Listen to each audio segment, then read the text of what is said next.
में नक्सलियों को एक बड़ा झटका लगा। यहां 5 महिलाओं सहित 14 नक्सलियों ने सरेंडर कर दिया है। बता दें कि सरेंडर करने वाले 8 नक्सलियों पर 16 लाख का इनाम था। ये कई नक्सल वारदात में शामिल भी रहे हैं। सुकमा में नक्सलियों को बड़ा झटका, 5 महिलाओं सहित 14 नक्सलियों ने सरेंडर किया है और सरेंडर करने वाले 8 नक्सलियों पर 16 लाख का इनाम था। लगातार सरकार की तरफ से जो योजनाएं जारी की गई हैं उनका फायदा नक्सलियों को दिखाई दे रहा है और इसलिए अब वो सरेंडर कर रहे हैं, हथियार डाल रहे हैं। ये बड़ी कामयाबी नक्सल मुक्त करने के सिलसिले में मानी जा सकती है। और केंद्रीय गृह मंत्री अमित शाह के उस बयान के बाद से ये सिलसिला और तेज हुआ है। जो मुख्य धारा से लोग जुड़ना चाहते हैं उनके लिए ये जो पुनर्वास नीति है लाभकारी साबित हो रही है। और अब बात बिलासपुर की करेंगे, जहां पुराना बस स्टैंड इलाके में अतिक्रमण पर कार्रवाई की गई है।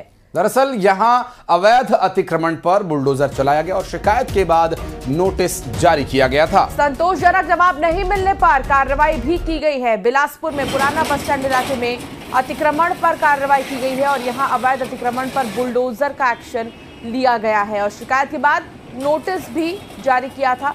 संतोषजनक जब जवाब नहीं मिला तो फिर ये कार्रवाई की गई। बिलासपुर से पूरा घटनाक्रम और अतिक्रमण के खिलाफ की जा रही कार्रवाई के दौरान की ये तस्वीरें आपको दिखा रहे हैं। और बताया जा रहा है कि पहले नोटिस दिया गया था लेकिन कोई जवाब नहीं दिया गया। कोई जवाब नहीं मिलने पर ये एक्शन लिया गया।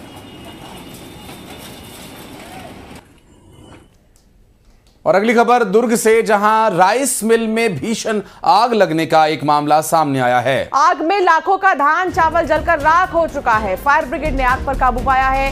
नंदनी थाना इलाके में राइस मिल में यह आग लगी थी। दुर्ग में राइस मिल में भीषण आग लग गई और आग में लाखों का धान चावल जलकर राख हो गया।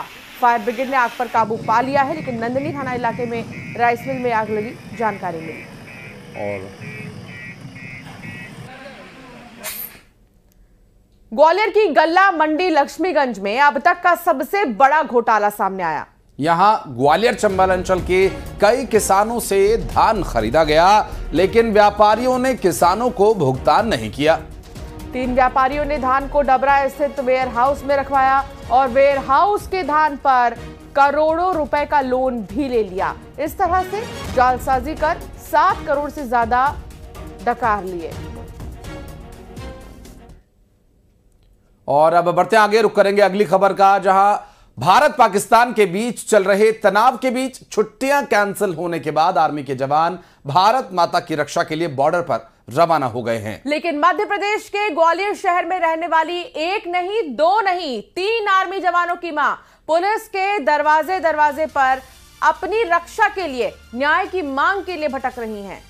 दरअसल बेटों के बॉर्डर पर जाते ही बहू ने उन्हें और उनके पति को घर से बाहर निकाल दिया और झूठे केस में फंसाने की धमकी भी दिए जाने की बात सामने आई है। ग्वालियर से यह पूरा घटनाक्रम बेहद दुर्भाग्यपूर्ण।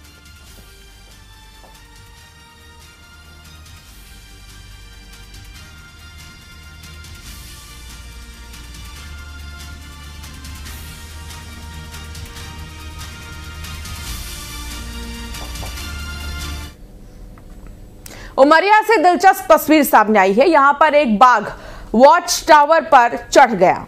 दरअसल बांधवगढ़ टाइगर रिजर्व के तालाकोर जोन में भीतरी इलाके के वॉच टावर की ये तस्वीरें हैं, जिसमें आप देख सकते हैं किस तरह से बाघ वॉच टावर की सीढ़ियां चढ़ता और उतरता हुआ दिखाई दिया। टाइगर सफारी पर गए सैलानियों ने अपने अपने कैमरे में ये तस्वीरें रिकॉर्ड की हैं।